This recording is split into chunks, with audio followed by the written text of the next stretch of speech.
Hey YouTube, it's Mandak coming at you with another video. So today we're going to do a pre-recorded video because the last time I did a video on this channel I did the live stream again, and again it decided to shit on me and be awful. So yeah, pretty much all of my video last time is pretty much unwatchable, so I apologize for that. So again, I'm just going to stick to this, I guess, from now on. It's probably a better method anyway. To upload and all that stuff, make sure the quality is good, because my Wi-Fi is not good for some reason. So anyway, today is going to be a comic book haul number 21, I believe. So getting up there, guys. I just have some few stuff to go over, and one more thing I forgot, so let me grab that real quick. Alright, there was one thing that I was going to talk about that I didn't bring over here, and it's actually not comic related, so I'll save that for the end and I'll show you guys what it is later. But I went to a few stores over these past few weeks. January has been pretty light for me. I made that one IST order which was featured in my last haul, and I really haven't done a lot of purchasing since then. I bought, I made one order on Amazon, a few stuff that I wanted to pick up.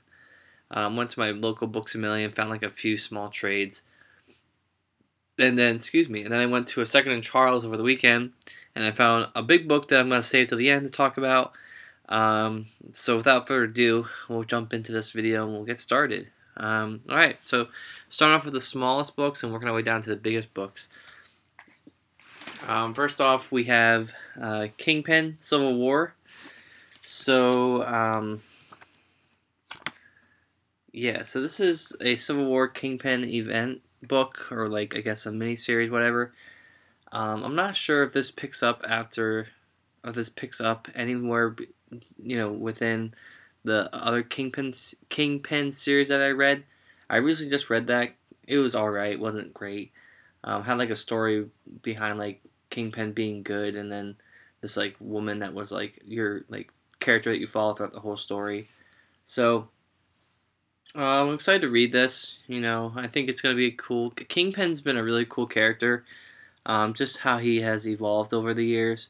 Originally being a a Spider-Man villain, and then transitioning to Frank Miller's Daredevil run, where he became just the large looming mob boss threat that you come to know today. So I'm excited to read this and see what's going on. You can see in the back here. Looks like a classic mobster.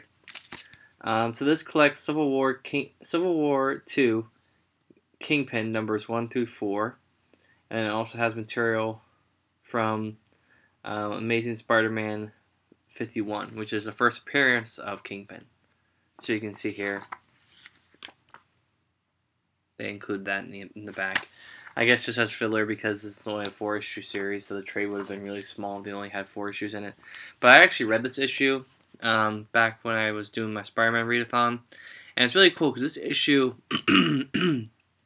excuse me, this issue, for people who don't know, is right after Amazing Spider-Man 50, and that's right when Peter just gave up being Spider-Man for the first time, and pretty much him giving up as Spider-Man spread the word to New York and the mob bosses that Spider-Man was done, and that the Kingpin could rise up to power and take over New York. You can see even here he says, "At last, with Spider-Man gone, the city is mine." So yeah, it's a real turning point for Spider-Man. Kind of got his ass back in gear after what he was about to do and give up. So yeah, cool stuff. I mean, it's a crossover event with Civil War 2. Civil War 2 wasn't really that good. I've read some tie-ins like Scarlet Witch and Agents of S.H.I.E.L.D. and I guess now this. So we'll see how it is, but yeah, Civil War 2 just wasn't a good event. Oh my god. I should have drank something before I came on air. I'm sorry. Alright. This is awful. Okay. Next book we have here. Let me move them. They're always out of order, I swear to God. So the first book we have here is Occupy Avengers.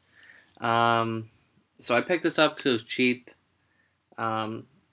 these first 3 trades I got were from the Books a Million I went to. So, but again, this is just another Avengers book, a miscellaneous book.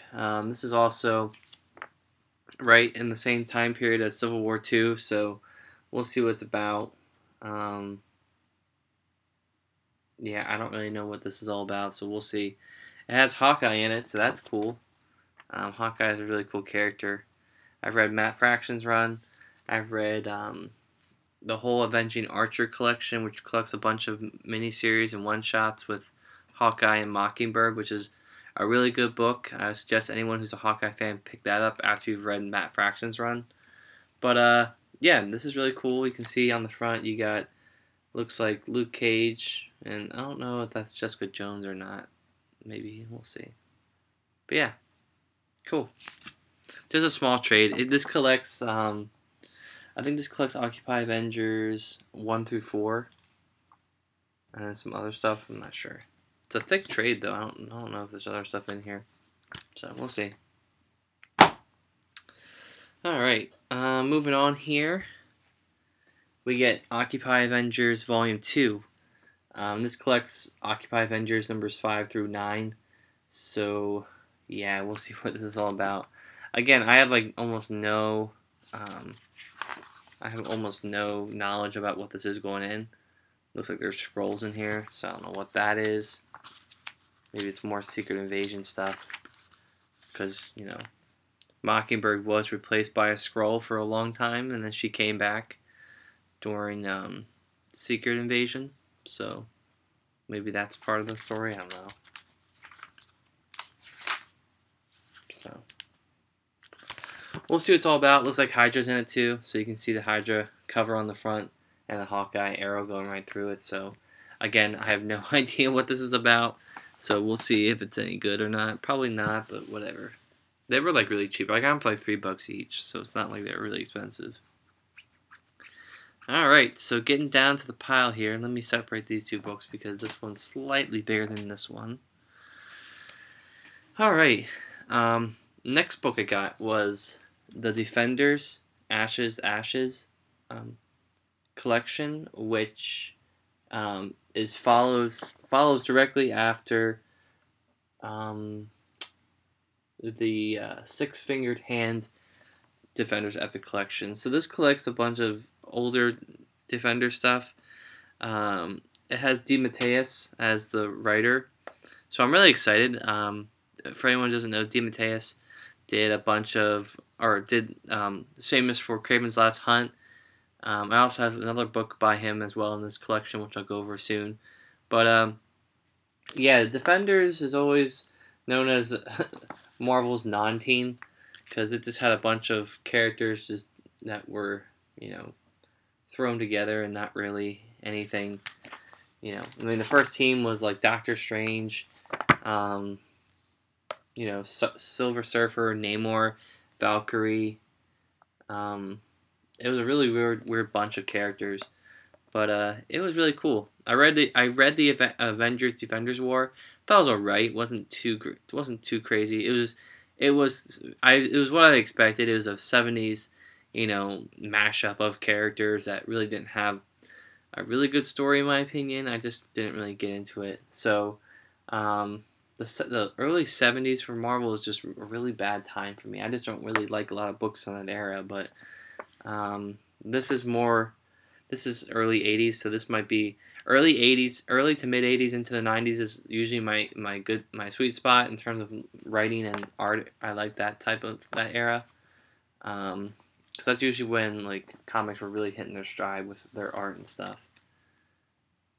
So you can see here, there's some shots from the inside. Also a cool shot. You can see all the Defenders on there. I think that's Nighthawk on the top. I'm not sure. I think that's his name. I know some of these characters from when I did my Guardians read through. There was also like in the beginning with like the original Guardians team, there was some crossover events in like Marvel 2-in-1 featuring the Defenders and then some Defenders issues. So I read some stuff there, but yeah, really excited to read this. Now I need to get the next Defenders Epic Collection, which is called the New Defenders, and that continues off of this one, and it also has 2 miniseries which I own in Marvel Premier Classic, which are uh, Iceman and Beauty and the Beast. So really cool. Beauty and the Beast is a story with Beast obviously and the Dazzler. So cool stuff. All right. Moving on down the pile, we get into some other stuff here, and this one is Infinity War Aftermath. And this is one book that I've been meaning to get for a while. I wanted to have this before I did my read-through of the Infinity books. That didn't happen, obviously. I read Infinity Gauntlet Aftermath, Infinity War, and that's where I stopped. I didn't keep going because I didn't want to skip around. I mean, I probably could have jumped to Crusade, but even then, I only have Volume 1 of Infinity Crusade. I don't have Volume 2. So until I get that, I don't want to read more until I've collected all that. But this is a good chunk. This was floating around online for like $20, and I just didn't feel like paying $20 for. I mean, this is, cover price on this is $40, so $20 technically you can consider a deal. It's 50% off, but I know I could have gotten it down for lower than that because there's not a lot of good stuff in here. I mean, I'll list it right here. You got Warlock and the Infinity Watch numbers 11 through 17, which I actually own in the Infinity Watch collection, so I'm going to see how I want to handle that, if I need to sell one of them or whatever. I knew that going in, but I just, the completionist in me wants to have all those Infinity books on the shelf. Silver Surfer and Warlock Resurrection numbers 1 through 4, Quasar 41 through 43, and material from Marvel Comics Presents number 112, and Marvel Holiday Special number 2, and Marvel Swimsuit Special number 2. I want to see where the swimsuit special is. I know that sounds weird, but I gotta find out. I gotta show there's some art here. I feel like they just put that in there just to shoehorn shit into this book because, oh my god, this breathes early 90s, man. It's some of this art is just crazy. Oh, look at that. That's awesome. I'm so excited. I have to say, when I was reading Infinity Gauntlet, that was probably the fastest I've ever read. 256 pages. It was just so. I read that stuff so quick. It was just such a blast, and like Infinity War was a lot of the same stuff. I just really liked that whole thing. It was just so. It was just so fast and furious, and it was really good.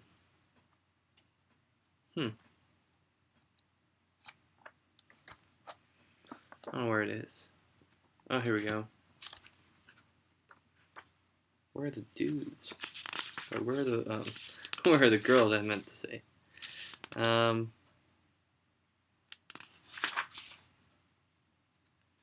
Yeah, see, this is some 90s shit right here. So you can see Gamora. Yeah. I always wonder what was going on with Gamora and what's his name, Adam Warlock. Like, I don't know if they ever confirmed that they were a couple or whatever, but yeah, this is a really cool book. I'm excited to read this. Just thumbing through, there's such great art in here that I'm really excited to read and see. So lit. So yeah, this is Infinity War Aftermath. Another book to have on the shelf. So now I just gotta collect Infinity Crusade Volume 2, I believe, and then I'll have all the trilogy of the Infinity books, and then after that we gotta collect Marvel the End and all that stuff. So a lot more collecting ahead, but excited. Alright, next book we have here is Batman Golden Age Volume 1. So DC recently started pumping out these Batman omnibus, same thing with Superman, Wonder Woman, etc., Green Lantern. And the omnibus are actually pretty well priced for what they are. But I decided to go trade paperback route because I did the math and I looked at the way the contents were laid out, and each omnibus collects 2 of these trades. So, I mean, you can get these trades for really cheap. I got this on IST for I think $11, which is pretty good considering how thick this is. And then I'm trying to buy the second one, which is about $8 on Amazon right now. So, you know, the first 2 volumes you can get them for like under $20 combined, compared to paying like $40 cover price for the, or $40, with the discount on IST for the first omnibus. So it just makes sense financially to go this route, and I'm pretty sure it'll be easier to track down these trades versus having to hope that the omnibus don't go out of print. But yeah, this is the very first Batman stuff, and I'm excited to read it. That's why I got it, because I wanted to just start from the beginning. I know a lot of people don't say not to do that, because this is 1930s Batman. This is not even the 60s. This is not the Silver Age. This is the golden age of comics. So I never really read anything this old before, so I'm excited to see just how it's set up. You can see here, just looking at it, it's such a different time, and I'm really excited to read it. I think it's going to be really cool. Just looking at this, the Joker and all that stuff. So, obviously you don't need to start this far back to understand Batman. A lot of people probably have different jumping on points and will recommend you different things, but I'm the kind of guy who just likes to go back and start from the beginning and get a little taste of it. So we'll see how many of these I collect. This is a really cool collection too. I mean, Marvel has their own uniformity, and that's good. I give it its merits, but these really are cool on the shelf. It really stands out and just looks really awesome. Looks very reminiscent of his time. Looks like you're going back in time, and looking at it. The cover art on the cover here is really good. And maybe I should explain what's on the back here. So, yeah. So you get Detective Comics numbers 27 through 45. 27 was his first appearance. You get Batman numbers 1 through 3. So you get the first issue of the Batman series, and then you get New York World's Fair Comics number 2. So a lot of good stuff. Over 400 pages, I think, of stuff in here. Yeah, 403 or something. So I'm really excited to read this, ready to jump into this sometime. Like I said, I'm probably going to snag Volume 2 as well in the meantime, but yeah, good chunk of stuff to have here, so lit. I have a pretty good Batman collection going. I read Dark Knight Returns and Dark Knight Strikes Again. I like Dark Knight Returns. I really like Dark Knight Strikes Again, but I know people will argue that Dark Knight Returns is better than Dark Knight Strikes Again. Yeah, I read some Tim Sale Batman and all that stuff too. So getting up there. I'm really far behind, but I really like Batman. So all right, well, going from Batman to now Marvel's Batman, which is Daredevil. Not really, but still. So yeah, so this book is the Daredevil by Ed Brubaker and Michael Lark, I think. Omnibus Volume 1. So this omnibus came out, I think, in, I want to say 2007, like around spring of 2007. And I picked up the second one, the second omnibus, which was really thin. Picked up for about $20, which was, I thought, a pretty good steal. And this one was a little bit harder to find for a good price. I ended up paying $47 for it, which is not too bad considering that the cover price was $50. But you can see here, I mean, it's just, I mean, I understand why they have to make money, right? They're $50, but this is kind of on the small end. This definitely could have been priced at $75. I think it's definitely not worth $100. I mean, there's just not that much material in here. I mean, it's like 600 pages or something, I think. So, but nonetheless, I picked it up. So now I own all of Ed Brubaker's run on Daredevil. So that's another box I can check off now. I did read Kevin Smith and Joe Quesada's Guardian Devil that started off Volume 2, I think, Volume 2 of Daredevil. So I read that, and I plan to read this. I think this is, doesn't tell you what the contents are. I think this is first, and then Bendis. I could be wrong, could be flipped, but Bendis, I'm going the Ultimate Collection route. I have Volumes 1 and 2, I just gotta get Volume 3. I've seen it float around $17, so I might get it at some point just so I can read this whole thing through. So I'm really excited. You have two great writers, Ed Brubaker and Brian Michael Bendis, doing Daredevil, so I'm excited to see how they contrast and how they complement each other. Like I said, I'm a really big Daredevil fan. well, not really big Daredevil fan. I mean, I got into him a lot last year when I read Frank Miller's run. I'm like, holy shit, this is really good. So I read all his stuff, and now I'm trying to branch out and read some more creators. So yeah.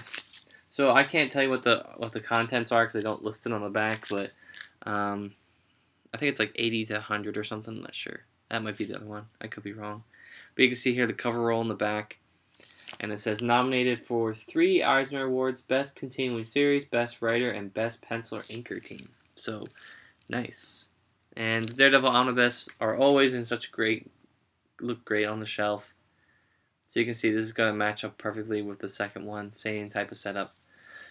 I think Daredevil holds the record for most omnibus for a single character. Like a single character book. Could be wrong, but yeah, this is all still sealed, so pretty cool. This was actually, I actually bought this on a damage sale on IST, and I took it out and there's no damage. So I've been playing Russian roulette a little bit with the IST damage sales, but I've been pretty successful ever since. So yeah. All right, so last book here before I show my last thing I'm going to show. This is the book I found at Second and Charles, and it's funny because I actually went there this weekend. I was hoping to find like a lot of stuff I could buy, but everything was just so expensive. And when it's not on a sale, it's just I don't want to pay $9. Like they were charging $9 for like trades this big. I'm like, I'm not paying $9 for that. That's ridiculous. So I was a little hesitant to buy stuff at first. I was like, I guess I'm just gonna come here and not buy anything. It kind of sucks. And then I walked around the corner to the DC side, and I found this book that I'm going to show right here. And I'm like, oh, cool, this is pretty cool. I said, it's pretty dinged up. And I looked at the price. I'm like, oh, okay, that's a pretty good deal. So without further ado, this book is, if I can lift it up, Justice League International Omnibus, Volume 1. So you can see here, it's just such a big book. I gotta see how many pages this is. Let me check real quick. Wow, it does not look like 1,000 pages. This is like, so I'm guessing this is around 1,100 pages, which is crazy to me considering that like most Marvel omnibus are that same size, and this one just looks huge. I don't know what it is. I think it might be the fact that they glued all the issues on the spine. Maybe that's why it's bigger, because usually with sewn binding, you can get a little bit tighter in terms of the spine, like a Marvel book. Almost all of Marvel's omnibus are sewn binding, which is they hold up a lot better. This is glued for some reason, like you can see. Let me see if I can show you an up look. You can see that right there. You see how each issue is like glued directly onto the spine. So, yeah, so there's a reason why I picked this up for $35. It was originally priced at $100, obviously, because it's an omnibus. But it's priced at $35 because if you look at the dust jacket, it's just really beat up. The bottom here looks like somebody ripped it and then put duct tape over it or something. So, yeah, this is not a new copy. It looks like someone used it pretty well. But, you know, again, this book I'm pretty sure... I am pretty sure this book came out like a year or so ago. This wasn't like a really old omnibus. This has only been out for about a year or so. So I'm surprised that this book got so fucked up in a short amount of time. So yeah, so let me go through and explain what this collects. This collects, I'm guessing, the original Justice League International 1 through 6. Justice League International number 7 through 25, Justice League America number 26 through 30, Justice League Annual number 1, Justice League International Annual 2 through 3, Justice League Europe 1 through 4, and Suicide Squad number 13. So a lot of issues in here. Just a huge book. This is probably the biggest book I've held in my hand. It's just so it's the point where it's almost cumbersome to hold. But yeah, the cover looks awesome. I don't know half these characters, but I'm excited to find out. And the reason why I bought it, and I'm not a huge DC fan. I don't, but my friends were telling me that this book was really good, and it had a lot of characters. So it's a good way to really get into a lot of characters like Booster Gold and I forget who else, Blue Beetle, I think.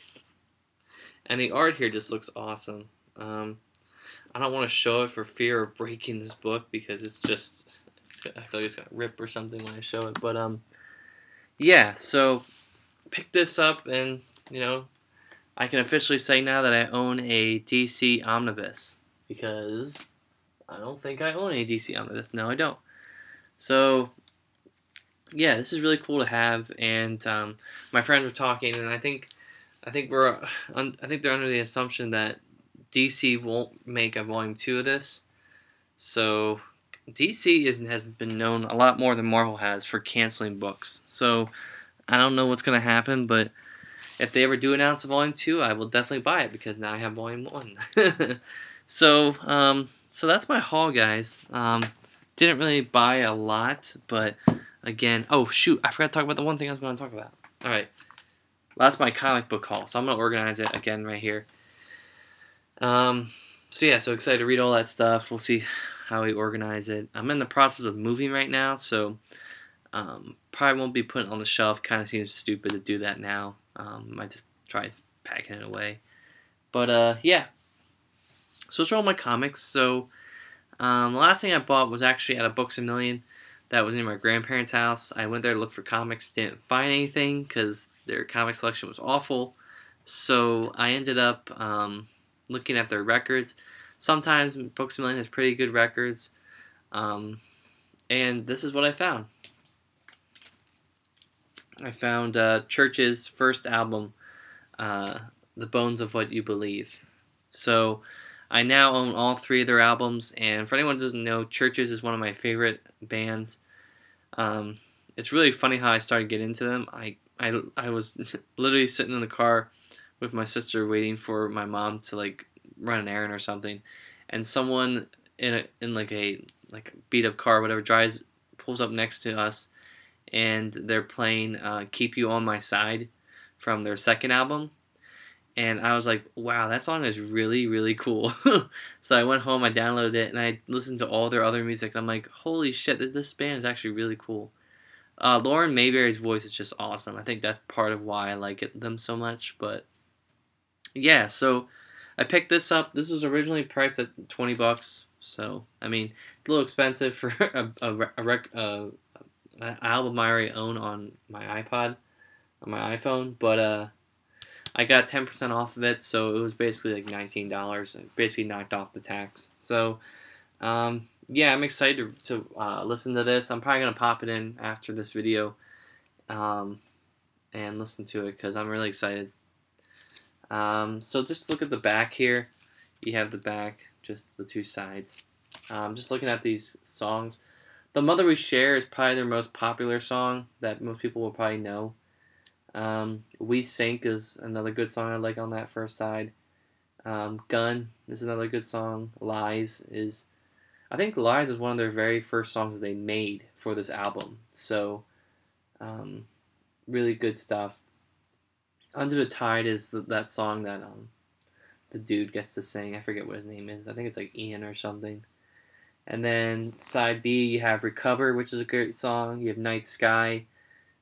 Science and Visions, I like that song. Lungs, and then it kind of ends on a weak note, By the Throat and You Caught the Light. I'm not really big fans of those 2 songs, but my favorite song probably from side 2 is Lungs. That's a really cool song. So yeah, so cool stuff. There's a download code in here, but I already downloaded it and bought it, so I might just drop it in like a group chat with my friends and be like, here you go guys, someone download this. So lit. Yeah, vinyl records are awesome. You should definitely go buy them if you have a vinyl record player. So that is my haul, guys. Thank you for watching, and until next time, I will see you later. Bye.